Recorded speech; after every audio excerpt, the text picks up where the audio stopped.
자, 안녕하십니까. 하이퍼림입니다. 이번 시간에는 2021학년도 차의과대학 의학전문대학원에 대해서 설명을 드리도록 하겠습니다.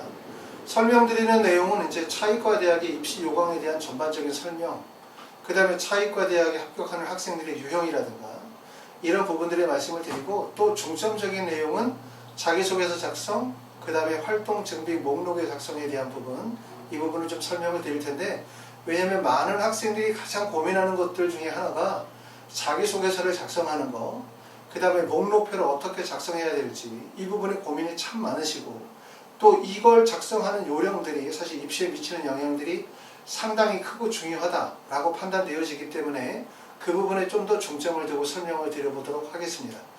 자, 먼저 기본적으로 원서 접수 일정과 지원 자격에 대한 부분들을 먼저 정리하는데, 여러분이 다 아시는 것처럼 원서 접수는 이번에 8월 4일부터 원서 접수가 시작이 돼요. 불과 이제 남은 기간이 한 달 정도 시간이 남아있기 때문에 자기소개서 작성, 지원대학 결정, 서류 준비, 이런 과정들이 좀 더 빠르게 진행이 되어야 될 것 같습니다. 자, 자격 기준에서 기본적으로 필요로 하는 부분들은 당연히 이제 미티드 시험을 보셔야 되고요. 그 다음에 공인어학 성적으로는 토플, 토익, 뉴탭스 중에 하나가 반영이 되어지기 때문에, 일부 학교들은 토익을 반영하지 않는 학교들도 있지만 차의과대학 같은 경우는 공인어학 성적을 다 반영하고 있고, 또 외국 대학 출신자나 아니면 외국인이신 같은 경우에는 토클이나 KBS 4급과 같은 국어 언어 능력을 입증하셔야 지원이 가능하십니다. 자, 가장 중요한 전형 방법에 대해서 보면, 아시는 것처럼 차의과대학은 전형이 세 가지로 구분이 돼요. 일반 전형, 경기국부 우수인재, 그 다음에 배려대상자, 세 개의 전형인데 전년도하고 좀 달라졌죠. 왜냐하면 전년도에는 수시 전형과 정시 전형이 따로 있었었는데 올해는 수시와 정시가 통합이 되어졌어요. 그렇죠? 의학전문대학원이 아무래도 줄다 보니까 수시와 정시가 통합이 되어졌고, 그러면서 인원은 일반 전형에서 38명을 선발하게 되어지는데 대부분의 학생들이 일반 전형에 해당이 되겠죠. 경기국부 우수인재처럼 지역인재 전형이거나 아니면 배려 대상자가 아닌 경우에는 일반 전형에 해당이 되는데, 일반 전형은 세 가지 유형으로 나눠져요. 그렇죠? 리카운트 전형에서 4명을 선발하고, 우수 역량 선발에서 17명, 그 다음에 일반 선발에서 17명 이상 이렇게 선발하고 있기 때문에 아마 여러분들이 가장 관심을 갖는 분야는 결국은 일반 전형 38명을 선발하는 전형이라고 보실 수 있을 것 같습니다. 일반 전형 유형 1, 유형 2, 유형 3 이렇게 세 가지 유형을 어떻게 지원하시게 되냐면, 여러분은 그냥 지원하시게 되어질 때 일반 전형으로 원서를 쓰시게 되는 거예요. 단, 일반 전형으로 원서를 쓰시는 분들 중에서 만약에 유형 1에 해당되는 리카운트 선발 전형에 내가 만약에 지원을 하시려고 하시는 분들은 별도의 양식이 있죠. 바로 연구 성과 양식이나 아니면 연구 계획서의 양식으로 별도로 서류를 제출하셔야 돼요. 그렇기 때문에 일반 전형에서도 리카운트 전형은 별도 서류를 제출하기 때문에 해당자가 여기 해당이 되겠죠. 그래서 대학에서는 1단계 합격자를 대상으로 해서 리카운트 전형에 해당되시는 분들을 뽑는데, 아무래도 이거는 연구 성과나 연구 계획이 뚜렷하거나 또는 논문의 성과나 업적들이 뚜렷하신 분들을 대상으로 뽑는 전형이다 보니까 해당자가 많지 않을 수도 있어요. 그래서 4명 이내라고 되어져 있지만 실제 만약에 4명을 선발하지 못하는 경우에는 그 인원이 일반 선발에는 17명 이상이라고 되어져 있죠.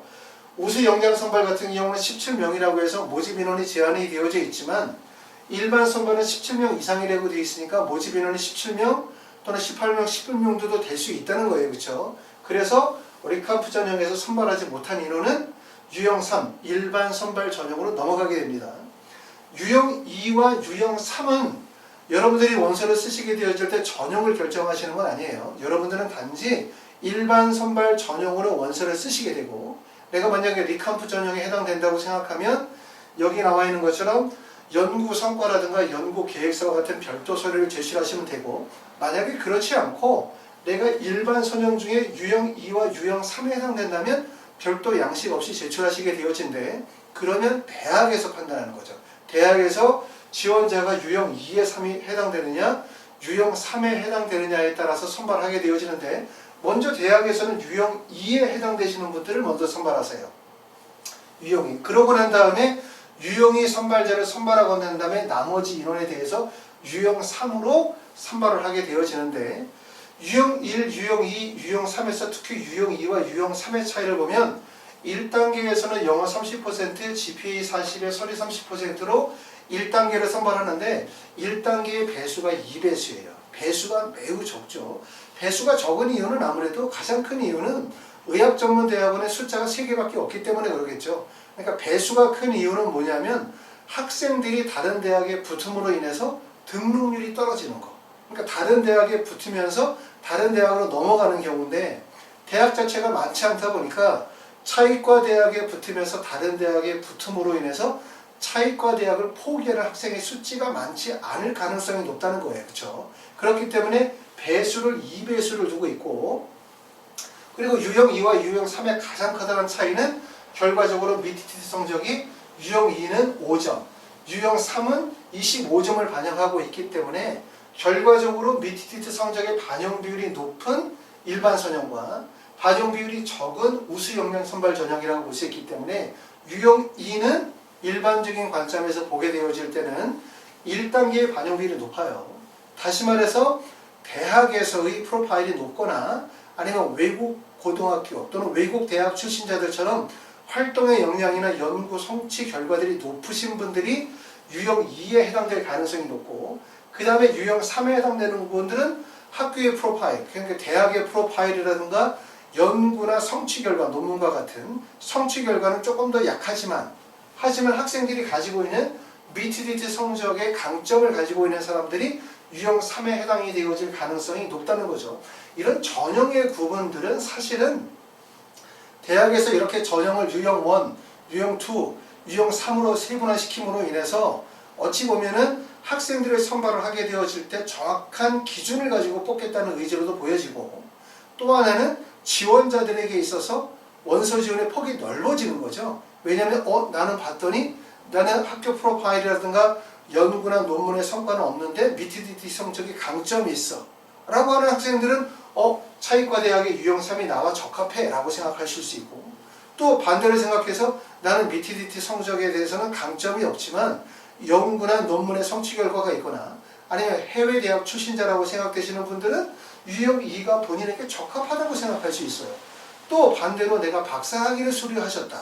그렇기 때문에 내가 SCI 논문에 게재가 되어졌던가 다양한 논문이나 연구 활동을 진행하신 분들은 유형 1에 해당된다고 볼 수도 있기 때문에 이렇게 유형을 세분화로 되어져 있는 것은 대학에서 지원자들을 정확하게 전형 구분을 통해서 학생들을 뽑겠다는 방향성도 보여주는 거지만 또 다른 면에서는 많은 학생들이 본인에게 맞는 적합한 전형이라고 생각하고 지원할 수 있도록 하기 위해서 그물을 다양하고 폭넓게 쳤다.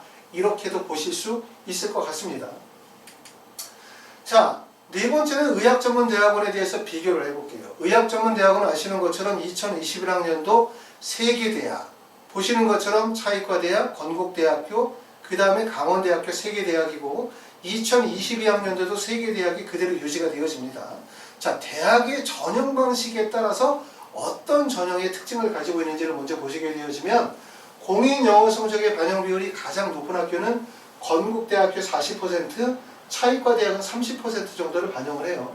GPA 성적을 가장 많이 반영하는 학교는 강원대학교가 60%를 반영하니까 GPA 성적의 반영 비율이 높다라고 한다면 대학의 프로파일이 좀 낮다고 생각하시는 분들, 서울의 중위권이나 지방의 거점대학의 학생들이 몰릴 가능성이 높겠죠. 서류평가의 반영 비율이 가장 높은 거는 차의과대학교에서 30%를 반영을 하는데 서류평가라고 하는 부분들이 사실은 정성평가잖아요. 그렇죠? 여러 개의 요소들이 종합적으로 평가가 되어지다 보니까 아무래도 GPA나 공인어학 성적에 비해서 반영에 대한 부분이 어떻게 보면 정량평가보다는 정성평가가 여러 가지 요소들이 반영이 될 수 있기 때문에 서류평가의 반영 비율이 크다라고 하는 것은 일반적으로 외국 대학 출신자이거나 아니면 국내 대학교 중에서 상위권 학생들에게 좀 더 유리한 전형이라고 우리가 이해하실 수가 있어요.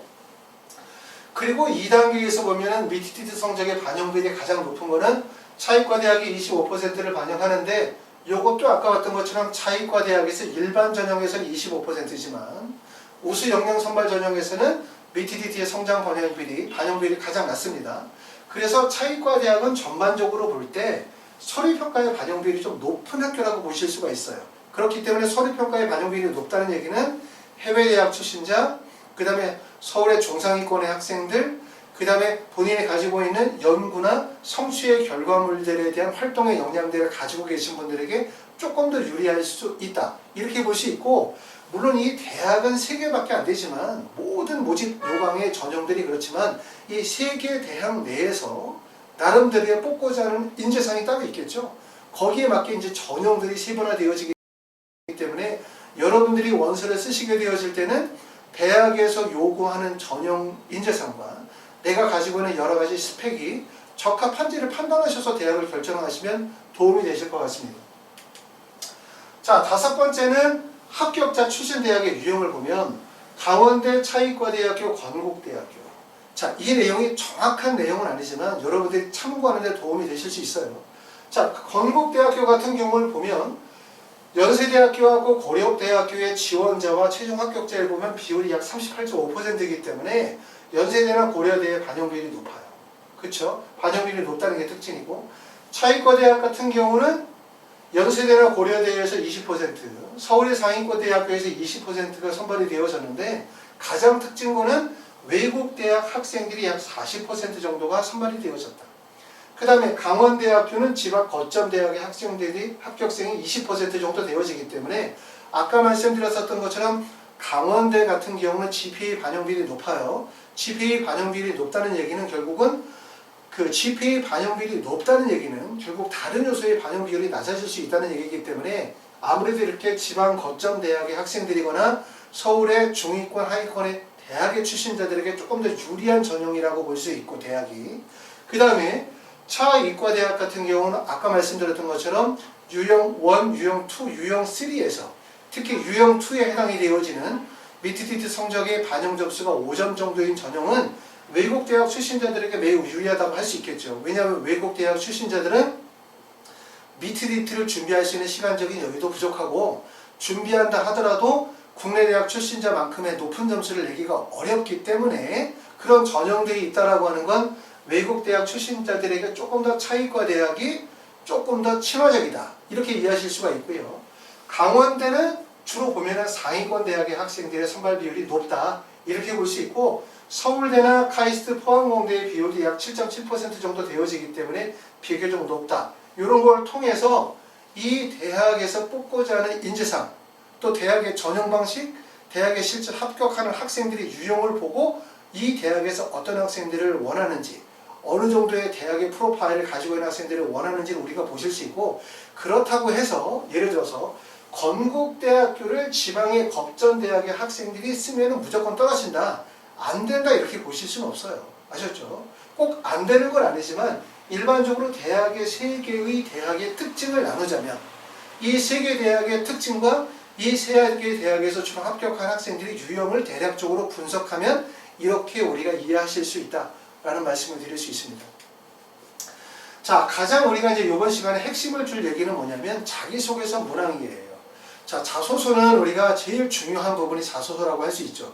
그런데 자소서를 여러분이 쓸 때 실패하는 이유, 또 자소서 쓰기가 가장 어려운 이유가 바로 뭐냐면 자소서를 어떻게 구성을 해야 될지 가장 어려운 거예요. 그러니까 자소서는 내용을 쓰는 것보다 더 중요한 게 뭐냐면 1번, 2번, 3번, 4번 문항을 어떤 내용을 어떻게 배치하고 어떤 내용으로 채울까에 대한 결국 구조 설계가 핵심이다, 이렇게 보실 수가 있습니다.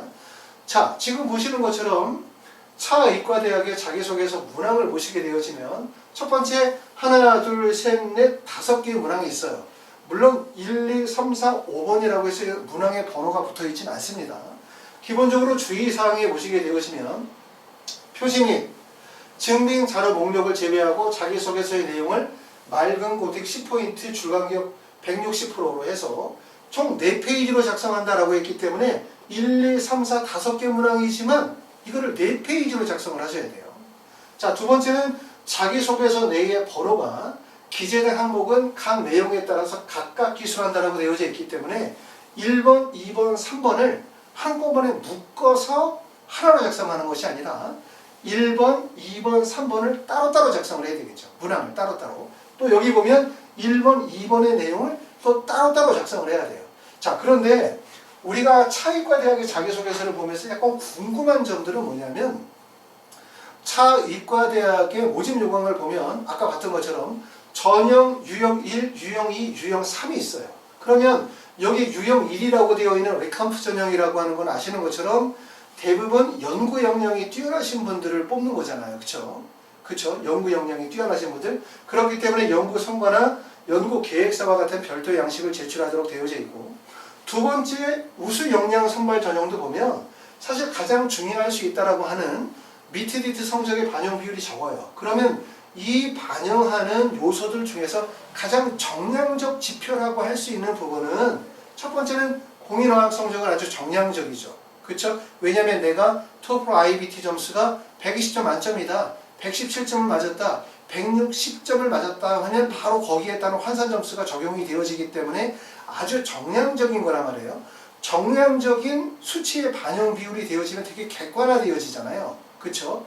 합불이 객관화되어지고, 반대로 얘기해서 정량적인 것이 아니라 정성적 평가가 많이 들어가게 되어지면 거기에 따라서 대학의 유형, 본인이 가지고 있는 역량에 따라서 유불리가 발생이 되어질 수 있는데, 지금 보시면 차의과대학에서 가장 정량적인 평가를 할 수 있다라고 하는 게 바로 미트디트 같은 경우는 정량적 평가라고 할 수 있고, 그 다음에 공인어학 성적도 정량적 평가라고 할 수 있어요.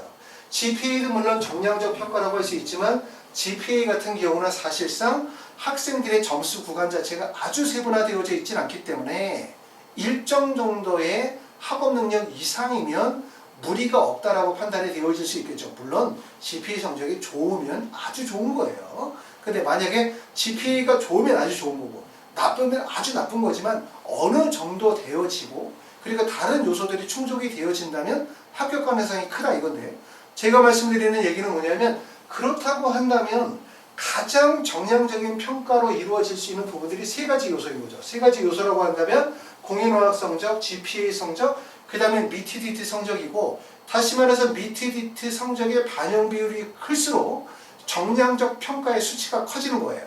그러면 이런 것들은 결과적으로 뭐냐면 내가 가지고 있는 정성적 평가에 취약하다고 할 수 있는 연구나 성취나 활동이나 또 대학의 프로파일, 이런 부분들이 우수하다고 생각하시는 분들보다 좀 약하다고 생각하시는 분들 입장에서 볼 때는 정량적 평가의 수치가 높을수록 본인들에게 기회가 발생이 되어지겠죠. 아시는 것처럼 우리가 현재 대학을 다니고 있는 상태에서 의학전문대학원이나 치의학전문대학원에 지원하시는 경우에는 당연히 현재 내가 다니고 있는 대학 그 자체가 본인이 가지고 있는 학력을 말해주고 있다고도 볼 수 있기 때문에 그렇기 때문에 그런 부분들이 입시에서 중요하다는 부분들은 아시는 부분들은 다 알 수 있는, 아시는 일반적인 사실이라고 말씀을 드릴 수 있어요.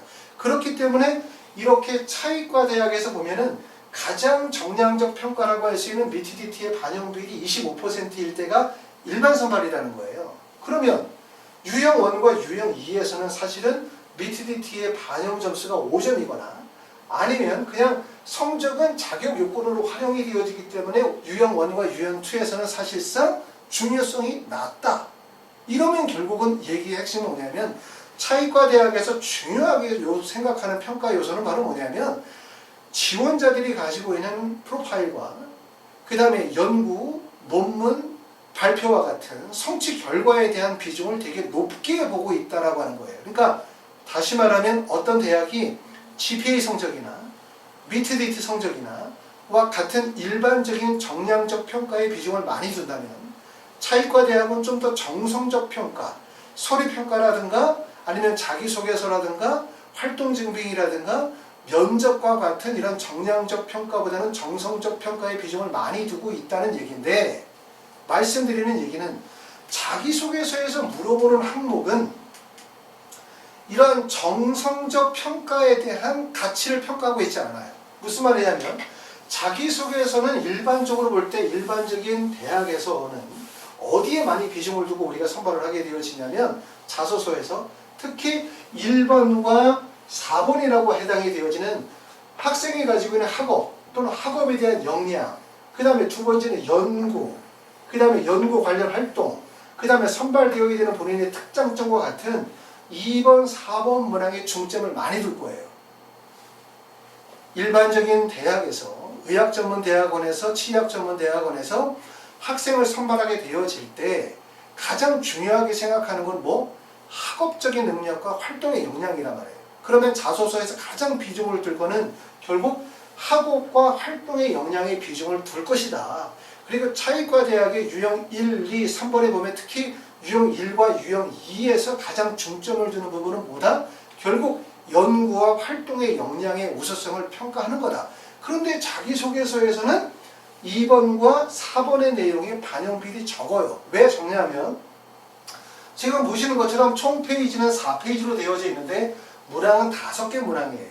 5개 문항. 그럼 우리가 이 5개 문항을 어떻게 작성할 것이냐라고 보면 첫 번째 1번 문항은 핵심 가치관과 성장과정, 지원 동기, 진로 계획이기 때문에 어찌 보면 다른 대학에서는 별로 중요하지 않을 수 있다고 생각하는 문항이라고 되어져 있는데 이게 어떻게 되어져 있냐면 대학에서 명시하기를 각각 기술하라라고 했어요. 만약에 각각 기술하지 않고 그냥 이걸 1, 2, 3번으로 두었다면 대부분의 분들이 자소서를 작성을 하게 되어질 때 1번 문항을 글자 수를 보통 800자나 1000자 정도로 해서 아마 4페이지를 쓰라고 하면 이거를 절반 정도만 쓸 가능성이 높아요. 그런데 이 대학에서는 이거를 1번, 2번, 3번으로 나누고 그리고 그를 각각 기술하라고 되어져 있으니까 적어도 1번, 2번, 3번 문항이 작성되어야 되는 글자가 600자씩은 쓰겠죠. 이렇게 600자. 600자를 쓰게 되어지면 전체가 다 합치게 되어지면 결국 1800자가 되는 거예요. 1800자. 1800자가 되어지면 이것만으로 한 문항이 된다는 거예요. 한 페이지, 한 페이지. 이게 한 페이지야. 자, 그럼 이거 한 페이지. 그 다음에 두 번째 3번도 마찬가지예요. 3번을 지금 보면은 자기소개서 내에 번호가 기재된 항목은 각각 기술하시오라고 되어져 있기 때문에 지금 사회활동과 봉사활동의 내용을 분량을 줄이기가 어려워요. 2개를 쓰게 되어지면 최소한 글자 수를 몇 자 정도 쓰게 되어지면 800자 정도 쓰겠죠. 800자 쓰게 되어지면 글자 수는 1600자. 1600자가 되어지면 이것이 한 페이지가 되는 거예요. 그러니까 이거는 결국은 뭐냐면 차의과 대학은 1번 문항과 3번 문항을 각각 한 페이지씩 작성하라고 지금 얘기를 하고 있는 거예요. 한 페이지씩. 그 얘기는 뭐냐면 1번과 3번 문항에 비중을 많이 두고 있다는 거죠. 자소서의 문항에. 근데 이해가 안 되는 거죠. 아까 말씀드렸던 것처럼 아니 의학전문대학원에서 학생을 선발하게 되어질 때 더군다나 차의과 대학은 유형 1, 유형 2, 유형 3으로 해서 3개 전형으로 나눴고 그리고 특히 유형 1과 유형 2에서 강조되어지는 부분들은 연구 역량인데 왜 자기소개서는 연구나 학업적인 역량이 아니라 핵심 가치관, 성장 과정, 지원 동기, 진로 계획 또는 사회 및 봉사활동과 같은 일반적인 다른 대학의 자기소개서에서 볼 때 그렇게 중요하지 않다고 생각하는 부분에 이렇게 한 페이지씩 작성을 하고 분량을 정확하게 주고 있을까? 그 점에 대해서 우리가 의구심을 가질 필요가 있다는 얘기예요. 그 이유는 바로 어디에 있냐면 뒷페이지에 나와 있는 기타 활동 증빙 목록에 있어요. 자, 이 목록은 별도로 목록이라고 되어져 있진 않고 자기소개서에 같이 뒤쪽에 붙어있는 내용이긴 한데 여러분들이 주목할 점들은 뭐냐면 차의과 대학이 다른 대학에 비해서 이런 활동 증빙 목록이 되게 세분화되어져 있다. 다시 말하면 봉사활동, 사회활동, 그리고 연구 논문과 같은 내용들이 활동의 목록표가 있는데 이것이 되게 구체적으로 되어져 있다는 얘기예요.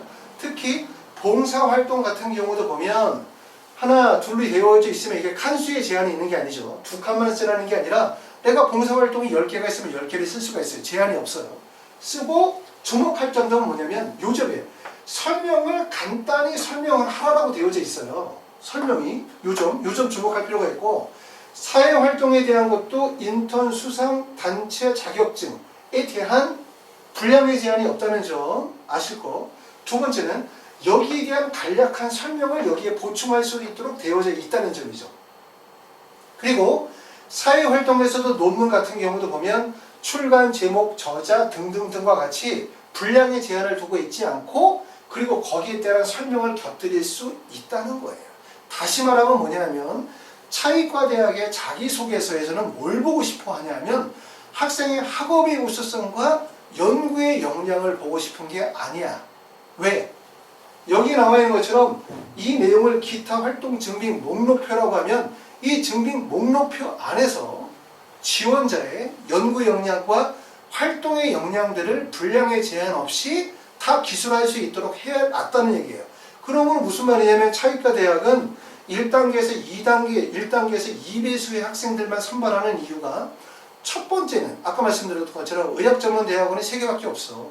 그러니까 추가 합격을 통해서 다른 대학으로 연쇄적으로 이동하면서 결혼이 생길 가능성이 별로 적다는 거고, 두 번째는 뭐냐면 1단계의 평가만으로 사실 합격생은 어느 정도 결정할 수도 있다는 것을 보여주고 있는 거예요. 아셨어요? 그렇기 때문에 여러분이 꼭 주의할 점은 뭐냐면 자기소개서의 내용과 자기소개서의 뒤편에 나와 있는 기타 활동 증빙 목록을 적절히 잘 구성해야 된다는 얘기예요. 그렇죠?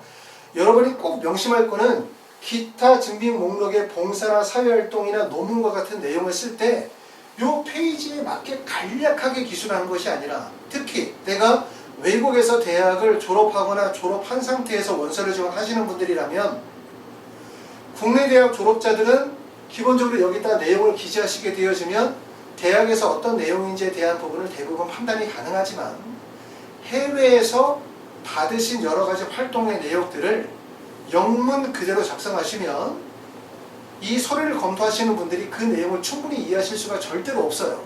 그렇기 때문에 여기에다가 간략히 설명하라는 내용들을 충분히 내가 실제 이 대회에 참여한 의미나 이 대회의 성격, 그리고 여기에서의 나의 역할이 무엇이었는지, 내가 만약에 봉사를 했다면 결국 봉사의 시기는 언제고 몇 시간 정도 봉사를 했고 봉사에서 나는 무슨 역할을 했는지 라는 부분들을 간략하게 요약 설명을 해야 된다는 얘기예요. 아시겠죠?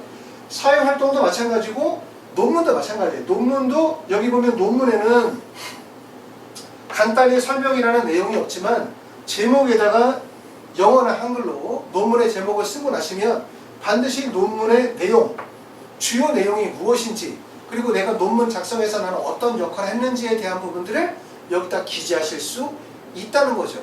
그러면 결국은 뭐냐면 차이과 대학은 자기소개서의 내용을 우리가 보실 때 관심을 가져야 되는 건 차이과 대학이 다른 대학에 비해서 이런 기타 활동 증빙 목록에 대한 부분들이 아주 다양하고, 그 다음에 목록의 제한도 없을 뿐만 아니라 그 안에서 지금 보시는 것처럼 활동 내용에 대한 간단한 설명을 덧붙일 수 있도록 되어져 있기 때문에 결과적으로 학생이 가지고 있는 연구 역량, 활동의 역량은 자기소개서 뒤편에 있는 기타 목록표를 통해서 확인할 수 있도록 하는 거고, 그리고 자기소개서에서 보고자 하는 것의 핵심은 바로 어디에 있냐면 1번의 내용과 여기 본 것처럼 3번의 내용이 핵심이라고 볼 수 있는 거예요. 그러므로 무엇을 얘기를 하냐면 다른 대학이 일반적으로 자기소개서를 쓰시게 되어질 때 다른 대학은 학생이 가지고 있는 학업 능력, 학생이 가지고 있는 연구, 역량 이런 쪽에 초점을 맞춰서 만약에 자기소개서를 구성하는 거라면 결국 차이과 대학은 학업이나 연구 역량은 어디에서 평가가 이미 끝나냐면 기타 활동 증빙 서류, 증빙 목록에서 벌써 끝난 거예요. 이거는 증빙 목록에서 여기서 끝났고, 그럼 자소서에서 담아야 되는 부분은 이 부분이 아니라는 거예요. 핵심은 자소서에서 담아야 되는 거는 학생의 가치관, 성장과정, 지원동기, 진로계획, 그리고 여기 나와 있는 것처럼 사회활동과 봉사활동이기 때문에 사실은 자소서를 쓰기가 매우 어려워요. 왜? 이런 학업 역량이라든가 연구 역량은 구체적인 실적이 있고 거기에 따른 과정 소술이 가능하기 때문에 내용 쓰기가 편한데, 예를 들어서 핵심 가치관, 성장 과정 쓰라고 하면 도대체 뭐라고 쓸 거야? 그렇죠? 또 지원 동기를 써라. 그럼 뭐라고 쓸 거야? 연구 계획, 진로 계획에 써라. 그럼 뭐라고 쓸 거야? 되게 막연한 주제를 주고 있다는 얘기예요. 그렇기 때문에 이런 내용들 속에서 여러분이 드러나야 되는 부분들은 결국은 이러한 학업 능력, 연구 역량과 같은 구체적인 역량 중심의 평가가 아니라, 역량 중심의 글쓰기가 아니라 결국 뭐를 보여주냐면 내가 가지고 있는 아이덴티티를 보여줘야 돼요.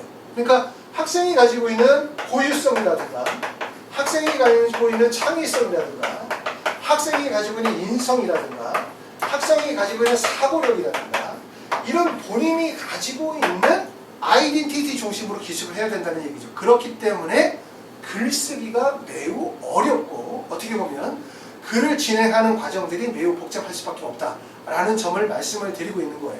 자, 그렇기 때문에 차의과대학의 자기소개서는 결국 자기소개서가 아니라 자소서 뒤에 있는 기타 목록표의 작성과 어떤 조화를 이룰 것이냐가 핵심이고, 말씀드렸던 것처럼 기타 목록표는 어떻게 아주 활동과 연구와 역량 중심으로 구체적으로 쓰고, 그리고 거기에다 간단한 설명이라고 되어져 있지만 구체적으로 본인의 역량이 드러날 수 있도록 기재한다.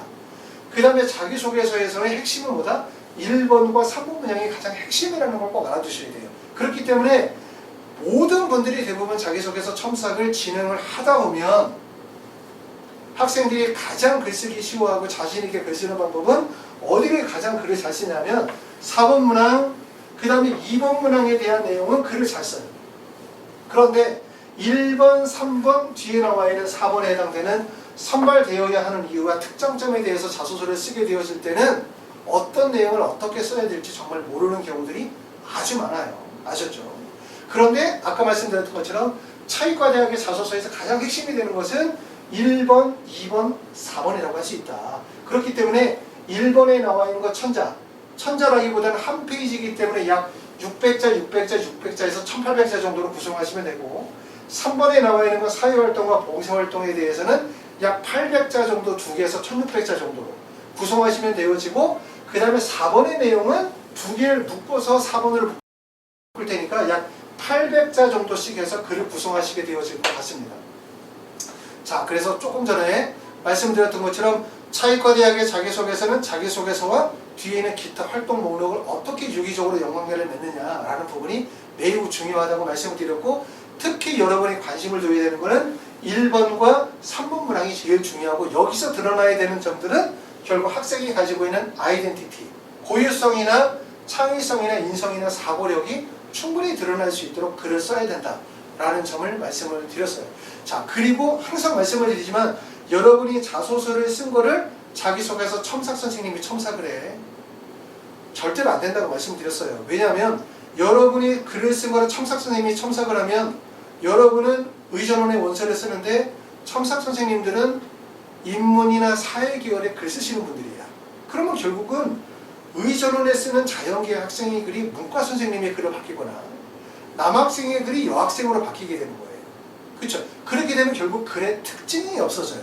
다른 사람이 대신 써주는 글이거나 첨삭을 받는 글들은 특징이 없어지는데, 자기소개서 첨삭의 가장 핵심은 바로 뭐냐 하면 글을 얼마나 잘 쓰느냐가 중요한 게 아니에요. 자소서는 잘 쓰느냐가 중요한 게 아니라 제일 핵심은 학생이 가지고 있는 우수성이 어떻게 드러나도록 글을 쓰느냐. 그거는 첫 번째가 결국 자기소개서의 구조 설계, 그 다음에 내가 지원하는 대학 모집단위 내에서 학생이 가지고 있는 경쟁력을 고려해서 내가 가지고 있는 취약점들을 어떻게 보완할 것이냐.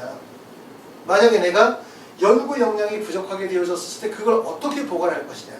아니면 내가 만약에 지원 동기를 써야 되는데 지원 동기가 부족할 때는 그걸 어떻게 쓸 거냐 하는 자기소개서에 대한 설계 구조 작업이 매우 중요한 과정이다. 이렇게 말씀을 드릴 수가 있고, 그리고 마지막으로 하이포리비에서 진행하는 자기소개서의 첨삭은 어떻게 진행을 하냐면 여러분들의 초안을 무조건 쓰셔야 돼요.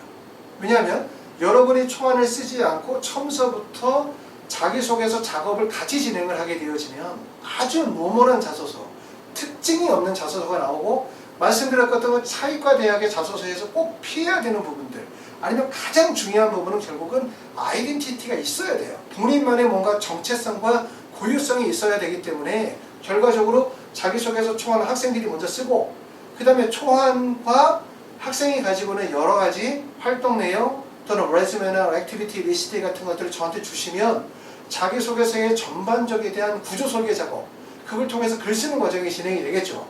그렇죠? 그리고 그게 한 95% 완성이 되어지고 나면 최종적으로 학생이 부족한 부분이 무엇이냐, 의학적인 요소가 부족한 거냐, 글의 논리성이 부족하냐, 소재의 다양성이 부족하냐에 따라서 거기에 적합한 선생님이 배정이 돼서 자소서를 최종적으로 완성하도록, 다시 말하면 학생의 고유성이 살아있으면서 다른 사람이 학생의 글에 손을 대는 범위가 최소화시키도록 하는 작업을 통해서 자소서를 쓰도록 할 거예요. 이렇게 쓰면 여러분들이 처음에 생각했었던 자소서가 완전히 바뀌죠. 여러분이 지금 차의과대학의 자소서를 쓰고 있어요. 그러면 어떤 느낌을 갖냐면 쓰기는 쓰는데 이 자소서가 맞는 건지 잘 모르겠고 뭔가 잘못된 것 같은데 어떻게 바꿔야 될지 잘 모르겠어요. 그쵸? 구조 변경이 불가능하다는 거고 여러분이 쓴 자소서를 첨삭 선생님한테 첨삭을 드리려면 첨삭 선생님은 입시를 몰라. 의전원을 몰라. 그쵸? 그렇기 때문에 결국 글에만 집중해서 쓰게 된다는 거죠. 자기소개서는 글이야? 자기소개서가 글을 잘 쓰면 되는 거야? 아니죠. 자소서는 글을 잘 쓰는 게 아니라 자소서라고 하는 거는 학생이 가지고 있는 모든 내용들을 하나로 융합하여 본인이 가지고 있는 우수성이 드러나도록 만들어가야 되고 그리고 아까 말씀드렸던 것처럼 차의과대학의 자소서는 자소서로 끝나는 게 아니라 기타 활동 증명 서류와의 연계성이 되게 중요하다는 점에 대해서 말씀을 드렸어요. 자, 그래서 이번 시간에는 말씀드렸던 것처럼 차의과대학 의학전문대학원 자기소개서 작성, 문항의 이해, 그 다음에 구조설계, 그 다음에 좀 전에 말씀드렸던 것처럼 기타 활동 증빙 목록을 어떻게 작성하고 구성할지에 대해서 설명을 드렸습니다. 준비하시는 분들에게 조금이라도 도움이 될 수 있도록 했으면 좋겠고 그리고 참고로 저희 하이퍼리뷰 홈페이지에 오시면 합격생들의 자소서가 있어요.